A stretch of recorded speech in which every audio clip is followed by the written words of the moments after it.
पुण्यात पालिका निवडणुकीसाठी रिंगणात उतरलेले उमेदवार हे फक्त कोट्यधीश नाही तर या उमेदवारांपैकी तिघांकडे डोळे दिपवणारी संपत्ती आहे। हे उमेदवार कोण आहेत आपण पाहूया।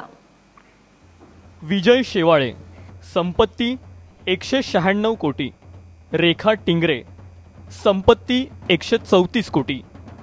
योगेश मुळीक, संपत्ती 109 कोटी।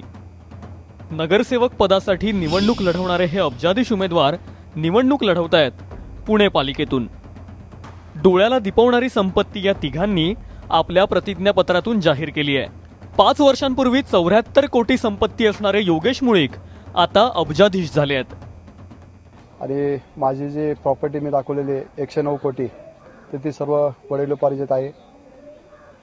त्याला कुठला व्यवसाय काय आपला? व्यवसाय आमचा शेती आणि आता बांधकाम व्यवसाय आता सध्याचा चालू आहे। गेल्या 5 वर्षात बघितली तर प्रॉपर्टी थोडी व्हॅल्युएशन कमी होते, आता रेग्नरचे रेट वाढलेले आहेत, त्याच्यामुळे प्रॉपर्टी देखील वाढते।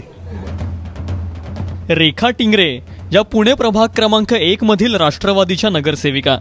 गेल्या वर्षीच्या तुलनेत त्यांच्या संपत्तीमध्ये तब्बल 109 कोटी 80 लाख 89,886 रुपयांची वाढ झाली आहे। मी आता जे ॲफिडेविट सादर केलेला आहे त्या ॲफिडेविटमध्ये आमची जी वडिलोपार्जित प्रॉपर्टी आहे त्या प्रॉपर्टीचे गेल्या 5 वर्षापूर्वी ते रेट होते ते टाकले होते। यावेळेस रेडी रेकरचे आणि ओपन रेट जे आहेत या परिसरामध्ये जागेचे ते रेट आपण आता यावेळेस टाकलेले, त्यामुळे त्याचं व्हॅल्युएशन, त्या प्रॉपर्टीचे व्हॅल्युएशन त्याचा एवढं दिसत आहे त्या ठिकाणी। सर्वाधिक संपत्ती असणारे विजय शेवाळे हॉटेल व्यवसाय आणि बिल्डर आहेत।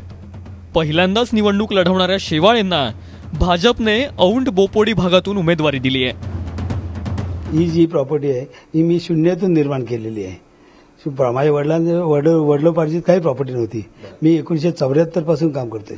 मी सुरुवातीला मी भाजीपाल्याची दलाली करतो, त्यानंतर असे निरनिराळे व्यवसाय करत मी माझी ही संपत्ती वाढवत गेलेली आहे।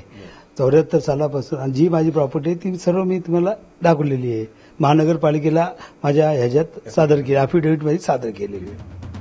प्रतिज्ञापत्रातून या 3 उमेदवारांनी आपली संपत्ती जाहीर केली, पण पुढच्या 5 वर्षांनी सादर होणाऱ्या प्रतिज्ञापत्रात या तिघांची संपत्ती किती होते हे पुणेकरांना जाणून घ्यायला नक्की आवडेल। मिकी घई, एबीपी माझा, पुणे।